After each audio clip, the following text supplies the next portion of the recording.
tam jamono ji may àddu daal di wax ak yéen ñu koy xaar daal di xaar ni foofu si ko pôle judiciaire financier parce que jàpp ne nag xaar na ba sonn ba tey jii xaas daal di xëddéem par rapport ak plainte bi nga xam ni itam dépose na ko contre Azer jàpp na ni dina dem nag ce pôle judiciaire financier devant le juge du PGF pour mu daal leen war a mën a rappeler ñu daal di koy jox ay explications yu leer fan la c'est-à-dire war a mën a toll jëm si combat bi nga xam ni itam sóobu na ko ak li nga xam ne que moo di Azer ginnaaw ba daal di jëlee décision pour daal di électrifier quoi compulsion certaines zones yi nga xam ni itam ñoo nekk à l'intérieur du pays à fond naka na ko daal di jàngatee exactement Thierno Alassane Sall déglu na ba sonn PGF mi convoqué rek te boole aussi mbiru Azer nee na nag il faut mu demal boppam nag taxaw assister mbir yi. Oui, il a dit hier, hein, à ma qualité de député, c'est ce qu'il a dit. À ma qualité de député à l'Assemblée nationale, je déposerai une plainte ce jeudi 16 octobre à 10 h auprès du pôle financier judiciaire dans le cadre du marché de l'électrification donc rurale attribué à AA Power EPC par Azer. C'est ce qu'il a dit. Il a dit 10 h non. Madame déposer plainte bi. Non, est-ce que ñëw sax yegg mais loolu laay wax ni il a dit 10 h. Gis naa directive 10 h kay jot na borom bu. Il est 11 h. Alors comme waaw sûrement mi ngi fa. alors donc Arfan on sous-entend qu'il va déposer cette plainte. alors moom nee na gis na pôle judiciaire financier di taxaw si ay dossiers yu bëri waaye dossier bi gën a ñëw Sénégalais mooy dossier Azer ba tey jii waxuñu si taxawu la waxuñu si exactement alors. mu daal di jàpp ni il faut justice bi daal di war a mën a tolloole moom dina dem mettre justice devant ses responsabilités. Oui mais bien sûr du loolu la bëgg mu leer na déposer plainte yéen a ngi seetaan mbir yéen a ngi tàccu di naan way Thierno Alassane Sall le député de l'opposition il a dit que il va déposer une plainte muy neex mu ngi neex de dina déposer plainte mu neex de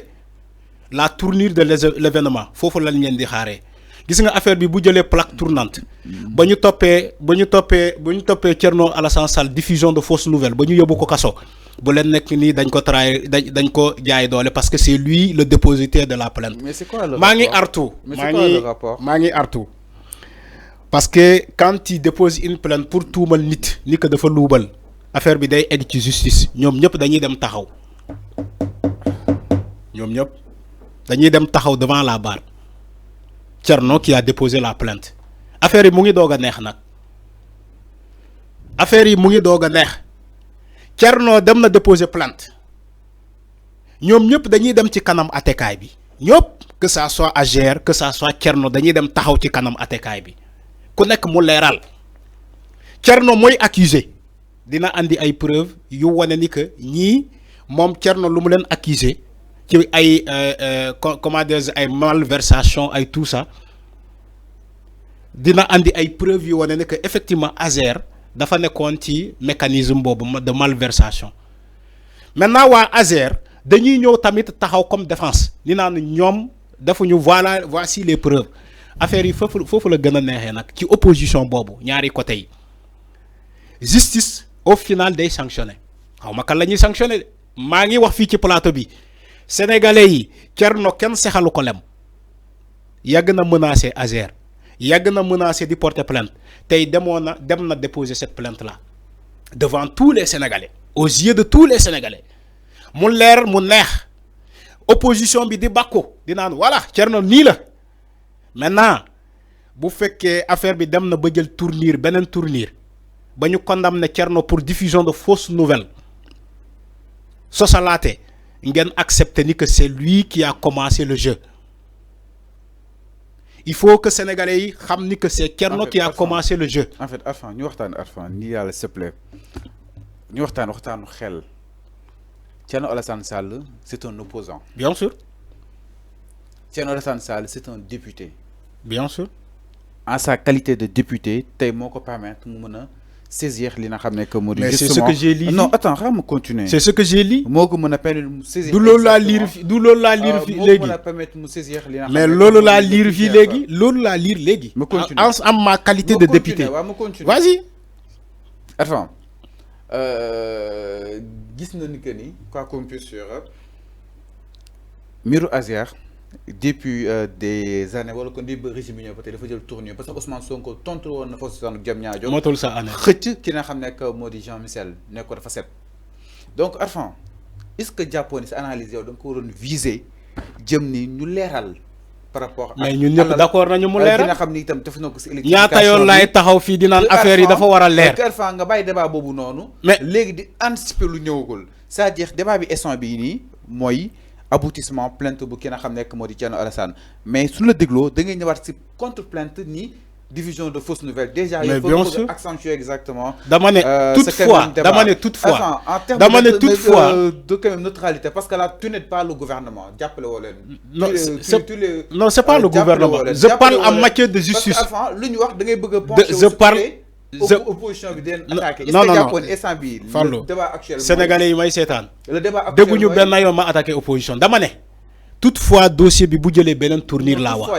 mais toutefois c'est du français que j'ai dit toutefois bonne suite ngay xaar si pôle judiciaire financier mais si plainte bu kenn xam nekk moo di Thierno Alassane Sall d'abord balaa ñoo ñëw si division de fausses nouvelles yi ngay wax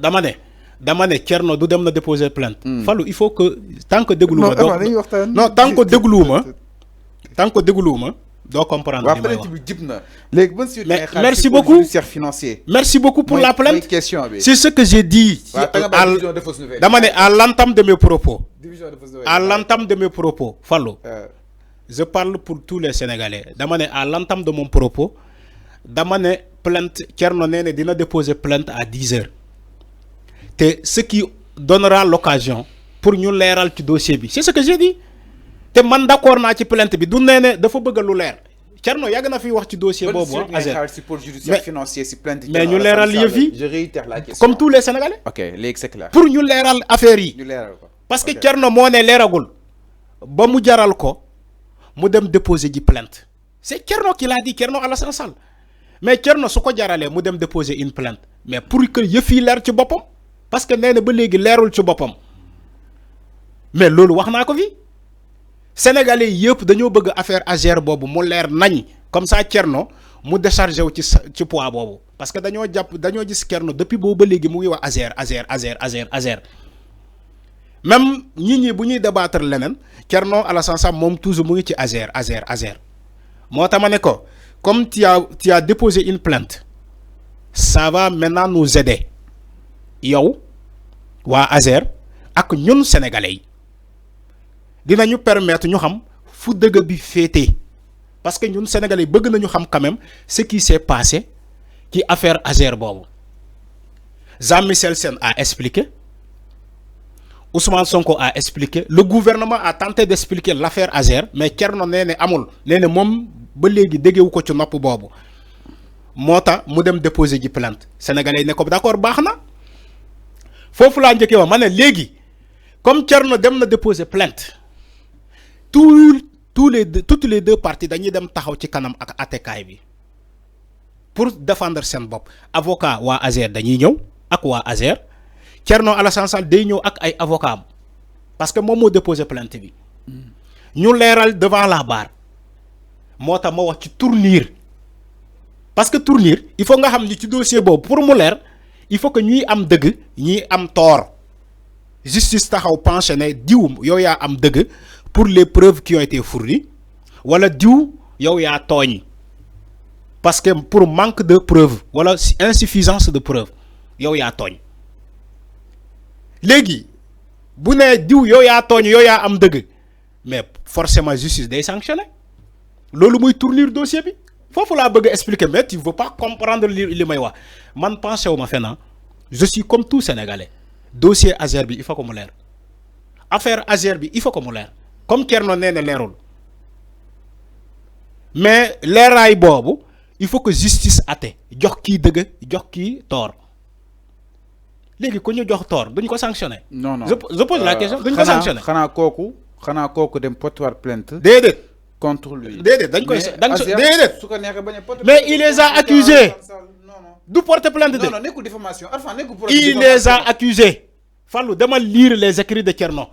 yàgg na wax scandale ci Azer. nee na waa Azer dañoo luubal. non sanction moom du fi am sanction moom xanaa. bu fekkee waa Azer dem porter plainte léegi bu fekkee yow yaay juge bi bu fekkee yow yaay juge bi